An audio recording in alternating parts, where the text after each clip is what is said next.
مجھے بیشتر کئی لوگوں نے بتایا اور یہ بتایا کہ اگر ہمارے اوپر حالات نہ آتے، مشکلات اور مسائل نہ آتے، کبھی بھی ہم اللہ کو پہچان نہیں سکتے۔ حالات نے ہمیں رب کے پہچاننے والا بنایا۔ حالات نے، اگر حالات نہ آتے ہم نے رب کو کبھی پہچاننا ہی نہیں تھا۔ اللہ ہے کیا؟ حالات، مشکلات، مسائل، یہ چیز ایسی ہے جو رب کو کہتی ہے کہ اللہ ہے اور اس کا تعارف ہے۔ اللہ ہے، اس کا تعارف ہے۔ ہم جتنی بڑی بڑی عمارتیں بنا لیں، ان کی بنیادیں جتنی مضبوط کر لیں، میرا رب زمین کو حکم دیتا ہے تو زلزلہ بن جا۔ دنیا کی آج تک کوئی سائنس اور دنیا کی آج تک کوئی طاقت ان جھٹکوں کو روک نہیں سکی اور نہ کبھی روک سکے گی۔ دنیا کی طاقت آج تک نہیں روک سکی۔ اللہ کا امر ہے، اللہ اپنی طاقت دکھاتا ہے، اللہ اپنی قوت دکھاتا ہے۔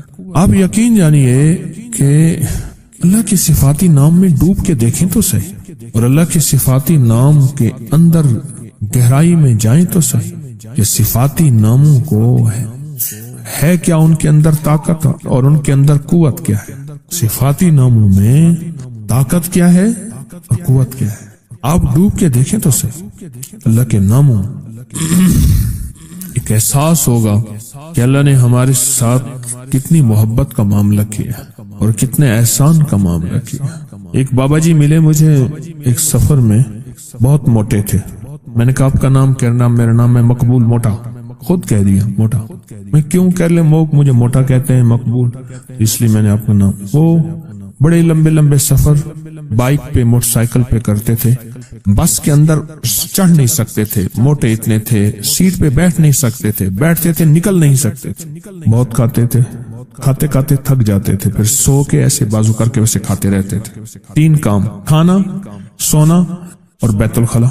میں نے تو یہ 3 کام دیکھے۔ اچھا، وہ بندہ رونے دھونے والا بہت تھا، اللہ سے مانگنے والا بہت تھا، بڑا نیک آدمی تھا، درویش آدمی۔ قمیضوں اور شلواروں کا ڈھیر لگا ہوا ہے۔ میری شلوار خراب ہو گئی ہے، حالانکہ ہوتی نہیں تھی میرے خیال میں، بس ناپاک ہو گئی، اب وہ کپڑے بدل رہا ہے ڈھیر۔ پھر ایک قمیض کے اوپر دوسری قمیض پہن لی، دوسری کے اوپر تیسری پہن لی۔ کہنے لگے ایک سفر تھا تو میرے جو ہم سفر تھے وہ مجھے لے جانا نہیں چاہتے۔ یہ کھائے گا سارا دن، اس کا کام ہی کھانا ہے، پھر ادھر کھائے گا، پھر ادھر ٹوائلٹ جائے گا، بیت الخلا میں جائے گا، پھر سوئے گا۔ موئے نانگ کو جو گھیلواں دے، مویا نانگ، مرا ہوا سانپ، اس کو بندہ گھسیٹتا رہے، کیا فائدہ؟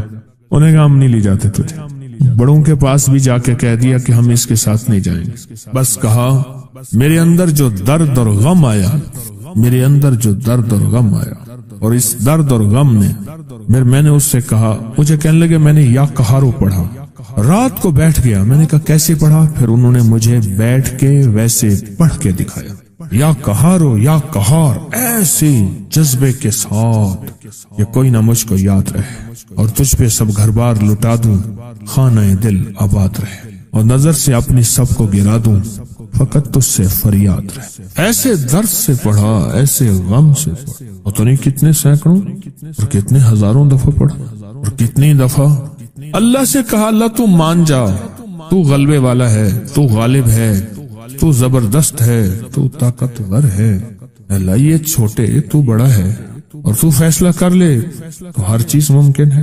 جو اللہ سے منوایا، کہا صبح مجھے ڈھونڈتے پھر رہے تھے، صبح مجھے ڈھونڈتے پھر رہے کہ بس ہم آپ کو ساتھ لے جائیں گے، آپ کے سارے ناز ہم اٹھائیں گے، آپ کی سارے کھانے ضرورتیں ہم پوری کریں گے، بس آپ ساتھ چلیں، آپ ناراض نہ ہوں۔